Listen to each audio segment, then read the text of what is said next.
Nothing compares to the simple pleasure of a bike ride. John F. Kennedy. I need a bike, but I have a problem. I live in Brussels, which means traffic everywhere and expensive, crowded public transport. And I'm also a creative, which means I need to get around the city quickly and efficiently. And so the best option is the bicycle. It's one of those perfect inventions that's unchanged for over 100 years. But it wasn't always like that. In 1817, a German guy named Karl van Drais, Karl van Drais. In 1817, a German guy named Karl van Drais basically built a wooden horse on wheels. They called it the loaf machine. And believe it or not, the first bicycle had no pedals. You just pushed it with your feet. And it worked, but it wasn't practical. Until someone had an idea. What if we put pedals on it? And that's exactly what they did in 1863. But they did not put them in the middle, they put them on the front wheel, which made it a bit more practical but not quite comfortable. They literally called it the bone shaker. Apparently riding it on cobblestones felt like having your bones shaking out of your body. Kan grappig zijn, moet er niet per se in, als het niet grappig is, maar... And then came the famous high wheeler, aka the penny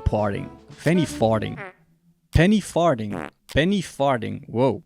Who invented this name? But instead of changing the pedals, they made the back wheel smaller and the front wheel massive.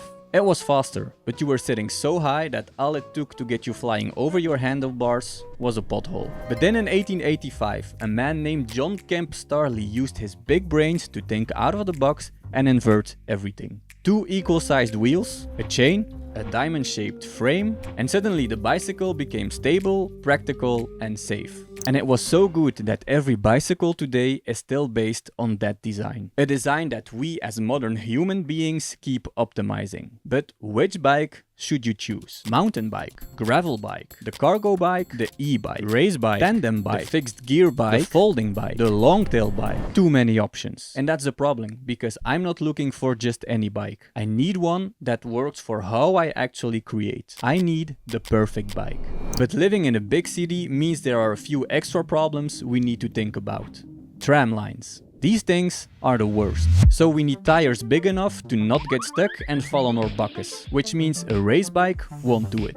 Cars. Every second counts. Time is money. So we need to be able to ride in between the cars, which means a cargo bike is too wide. Then the hills. Hills in Brussels are surprisingly challenging. And even though I love biking and being sporty, I don't want to arrive on the shoot all sweaty and exhausted. So we are looking for an electric bike. Gear. As a creative, I have a lot of expensive gear that I need to be able to bring with me safely without stressing out at every turn. So we are also looking for something very practical. And bonus points if I can take someone else with me on the bike. But like everything else in life, in order to make the best decision, you need the best advice. And there's one place in Brussels that might be able to help me.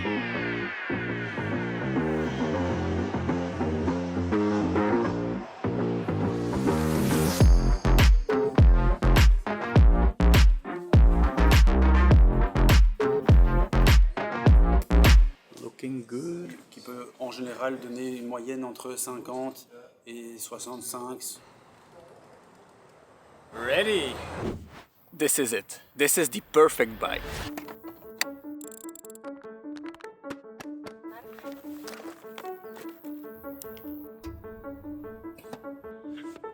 Big wheels. This beautiful handlebar where I can rig cameras, lights and mics. It feels like it's made for it. Storage in the back, storage in the front, even more storage in the back, and the ability to take someone with me.